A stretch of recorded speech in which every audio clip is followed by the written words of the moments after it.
Coming up on the Debunk. COVID-19, which is caused by bacteria. Debunk.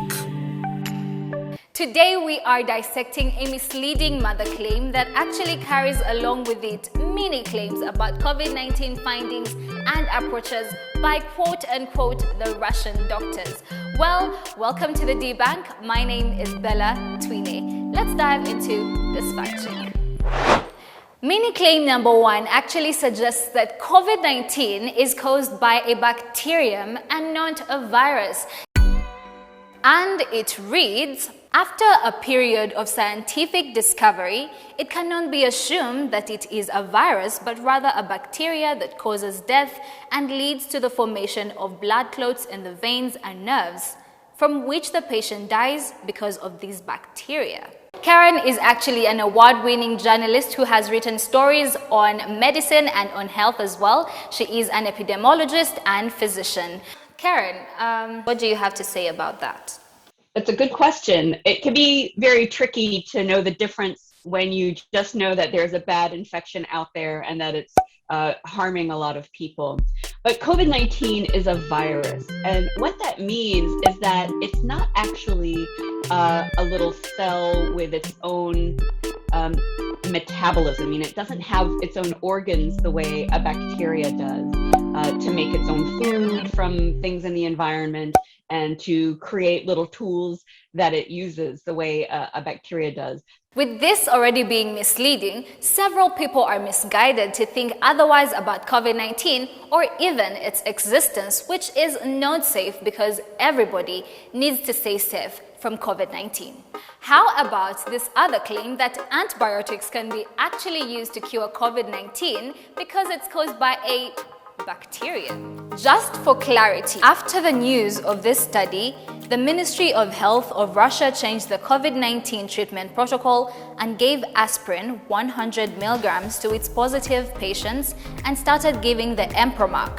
In this context, Empromac is an antibiotic and is what we might know as Mprox. What do you have to say about antibiotics being part of the treatment for COVID-19 patients? So I think what you're asking is whether antibacterial medicines would work on treating COVID-19. And the answer is no. Antibacterial medicines, as their name suggests, treat only bacterial infections. And I'll give you some examples. You've probably heard of penicillin or ciprofloxacin, and there are other medicines in that category, many other medicines, but none of those would have any impact on COVID, on the virus that causes COVID-19. Share this information with your family, neighbors, friends, co-workers so that they can get out of fear of COVID-19 and understand that it is not a virus but simply bacteria exposed to 5G rays.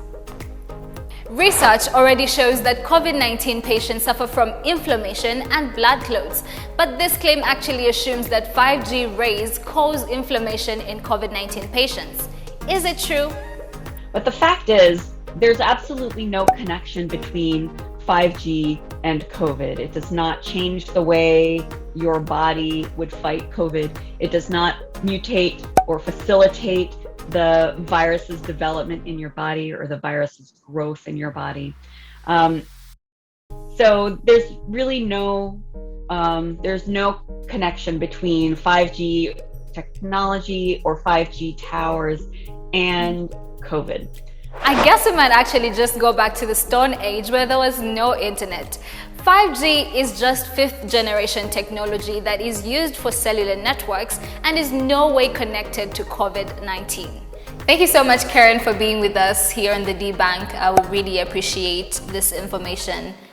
We have also carried out an intensive online research with the fact checks from World Health Organization and Reuters. Remember that COVID-19 is a virus and not a bacteria. It is also not caused by 5G rays, and neither can antibiotics be used to cure COVID-19. In case you find any of this misleading information in your friends' WhatsApp chats or your family members or being shared all over the internet, please desist from sharing them.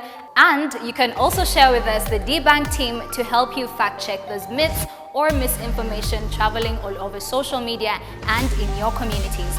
please subscribe to Media Challenge Initiative YouTube channel to watch the debunk. In the next episode, we bring you part 2 of the Russian claim. My name is Bella Tweeney.